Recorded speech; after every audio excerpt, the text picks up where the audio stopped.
So in honor of Halloween, I see many of you dressed up as cosmonauts. That's really good. I know, they look just like everyone else. So I'm CEO of Agoric, and we have built a foundation and platform for many years. With a change in the regulatory environment and with many other considerations, we finally got to graduate from building infrastructure and the amazing orchestration platform that we shipped out into actually building apps that solve a user problem. And I need a remote control. Gotta have buttons. Aha. Thank you, everyone. All right, I'm back. So we finally get to build apps that pull that all together. So this is not talk about infrastructure. This is to talk about what we're building at the top level from an application down to what does that mean for the tokenomics in the platform. So we started with what's the problem and talked to a lot of people. And in those interviews, this is a particular segment of folk where everyone was interested in yield, right? People come in because they want to be able to get better yield.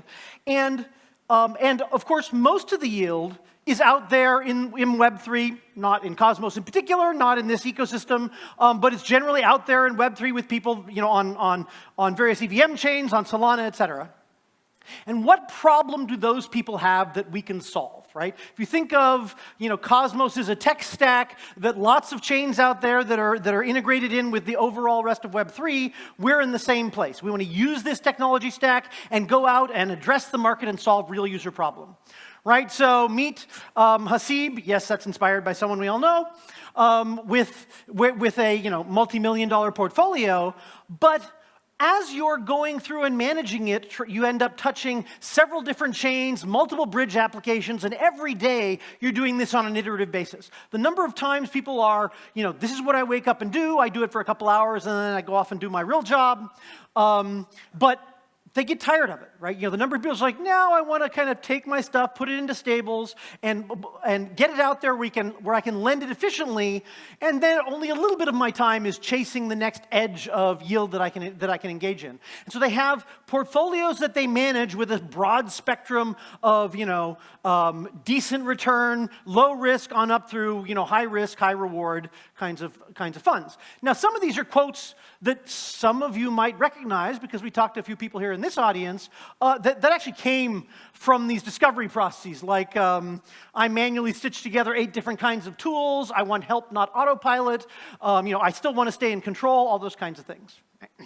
And so this is what we're building, and we're building it using our platform to solve this in the multi-chain, right? So current tools, current infrastructures enable Hasib to kind of do his job, and we helped launch chain abstraction, as I mentioned yesterday, that made it so you can roll up and see more of those portfolios at once and simplify it, but it still really is left as a job for the user to manage all those tools, right? So they still have to jump from chain to chain, and it feels like you're juggling 8 remotes in order to power on your TV and your audio and just try and get anything to happen, right?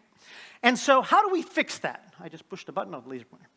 So how do we fix that? How do we improve that? And so we use our ability in the Agoric chain that fundamentally powers asynchronous cross-chain coordination to pull that all together, where we can now take actions that are multi-block, that are not just start and end within a block. It's not just I do a swap. It's I pull money from Aave, I move it over to that other chain, and I put it into Beefy, right? That takes 18 minutes at best on most of the chains out there. And, and it's something that a human currently has to wait for and all that sort of stuff. We're able to automate that stuff. So we built this multi-chain brain capable of doing, this programmatic cross-chain coordination, and we use it to solve these end-to-end use cases, these end-to-end user problems with one signature for each of the actions that users want to take. For the large-scale action, not the individual little primitives that are related to, how our networks are all wired up. So we built that, and we're off to build to an app. So what did we do? It's called YMAX. yield maximizer, right? And this is the start of the applications that we get to build for cross-chain utility, right? So it's a cross-chain command center. With one signature, you can deploy capital out to multiple chains, into multiple pools on all these different chains. You can change your portfolio, hit one button, and it'll all rebalance across these different chains.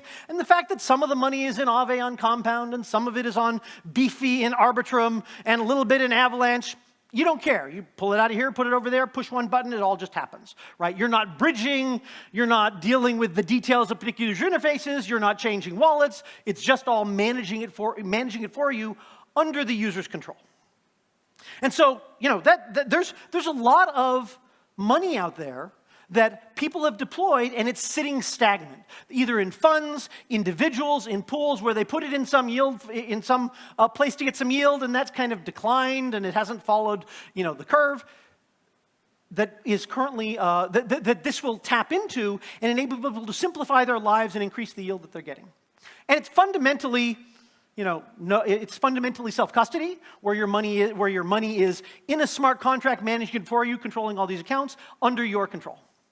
Okay, so this is something we built. It's in early beta now, and what I am here for today, one of the key things, since our beta version starts out wired into the, into the familiar Kepler wallet, is we are looking for early beta testers or early access people that want to start using this thing over the next quarter as we improve it, extend it out, add more funds, grow functionality in response to user demand, all the typical things you do as you're rolling out a product to market. So QR code up there if you would like to sign up, and that'll be here for the rest of the rest of today's activity. So what does this give you, right?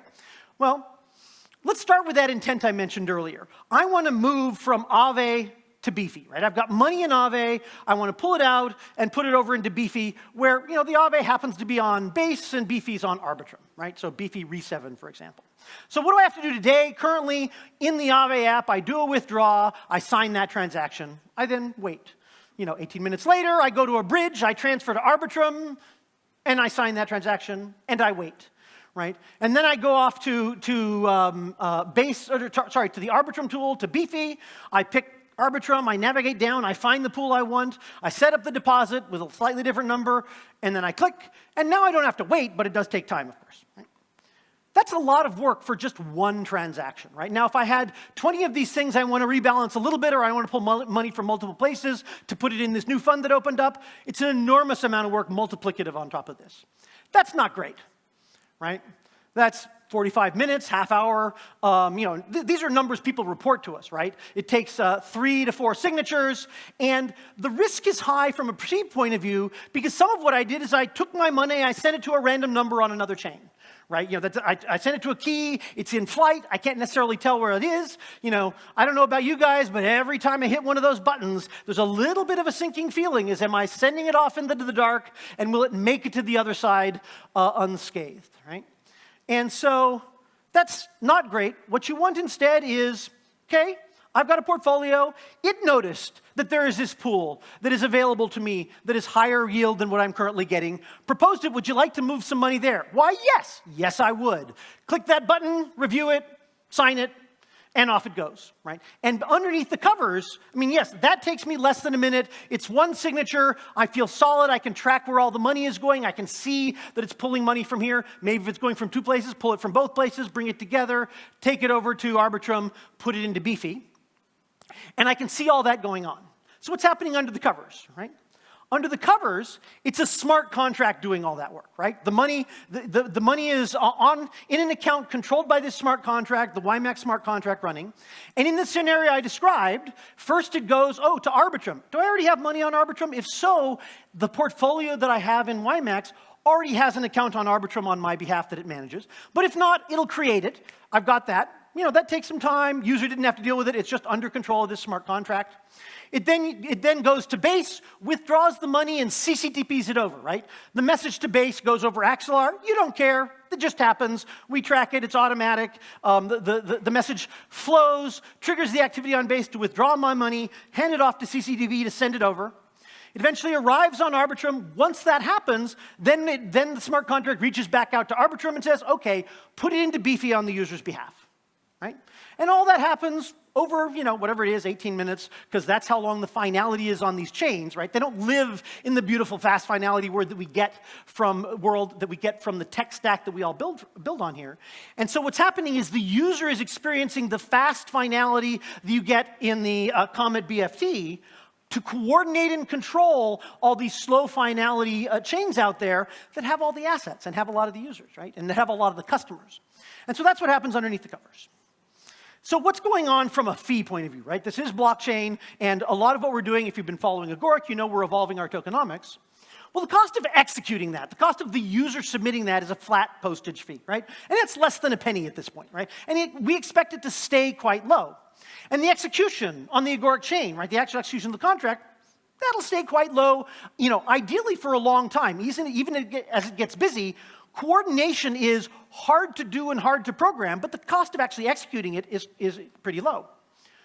But the operations on remote chains to do the work based on the costs over there, that starts to add up, right? You're doing the make account, 15 cents. You're doing the withdraw and transfer, that's another 18 cents.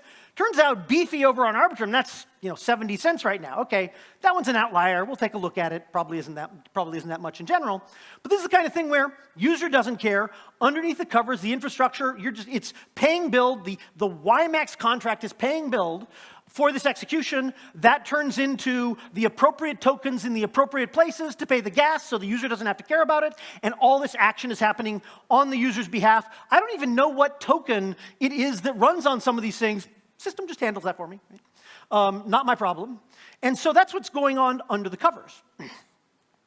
So we've evolved our tokenomics model, where originally it was this multi-token thing with a stablecoin. We evolved this to support orchestration. That's the transition that is in progress right now. And there's a fair bit of design for it and activity on our chain, in our community to discuss it. But the big evolution is it's now purely powered by build. And it's focused on how do we leverage orchestration, how do we pay for orchestration, how does this all make sense in this asynchronous world that we have created with the cross-chain orchestration in Agoric. So all gas fees, all staking, all orchestration is paid for with build. From the user's point of view, they pay postage, right? When you call up a business, you don't pay for some of the clerk's time. You pay for your phone, you call them, you ask for what you want, and if it's going to cost you something, they'll tell you. You pay for the service, and it's up for the business to cover their cost of operation to give you a value that you are willing to pay for. The asynchronous world requires the same architecture that turns out to be a great match for how people think about actually doing business, how end users that are not deep into crypto think about actually doing business. I want this service, it's going to be valuable, I'm going to pay in the process of that service, I'm not paying for the execution, that's up to you, right? And so user pays postage, right, he pays for that call, and the app handles the execution. The app pays the build, the underlying token for all of the orchestration that it uses, all the cross-chain activity, all the messaging, all the transfers. Its job is to implement that service as efficiently as it can and deliver value to the users, and this provides that incentive. And then the fees for that all flow back to the build holders. So how does that work? Right? Well, we start on the left, right? Network usage, as I mentioned. We pay for execution on the Agoric chain with the underlying token. And then the fees are generated for services, right? We're paying for remote messaging. We're paying for remote transfers. We're creating accounts on the user's behalf on all these other chains. That gets paid for by the YMAX application in build. And you could see, right, the local execution is less than a penny, right? But remote execution starts to add up, especially if you add in ETH, where some of these could be $5. The fees generated, the orchestration infrastructure, takes a commission on that activity, right? It's making sure to convert to the right gas. It's making sure there's enough funds up front in order to be able to execute those things. It's able to take advantage of that pooling. It's able to take advantage of the fees for doing those exchanges. So it's making commission on the orchestration activity that it provides to the app, the orchestration infrastructure that enables the app to do its thing. And so that's part of what the orchestration and the chain now or will earn as this actual change to the tokenomics rolls out. And then build governance decides what happens with those fees. Initially, a lot of it gets burned, right? This is net consuming of build in the infrastructure, and as orchestration grows, we could move towards being a deflationary system. That'll take a fair bit of activity, but just driving this down and consuming build to power execution is sort of the fundamental heart of all of this. So that means apps need build, right? YMAX acquires build in order to pay for this underlying system. It can acquire it through remote markets because the orchestration infrastructure will provide direct support for that, where again, orchestration is all about being able to coordinate these multiple activities on other chains, trading whatever token it is that YMAX acquires in the process of execution for build for it to be able to pay for its underlying execution. Quite straightforward, right? And then finally, that goes back into more activity that the application is driving that will use that build to pay for fees generated that get burned that lead to demand in the app for build, right? So this is sort of real network usage, real growth and activity of actual user apps drives build consumption. Okay, that's a lot of details. TLDR, it's simple for users. I'm just paying my less than a penny for every message that goes through. That's something that YMAX just provides to the users.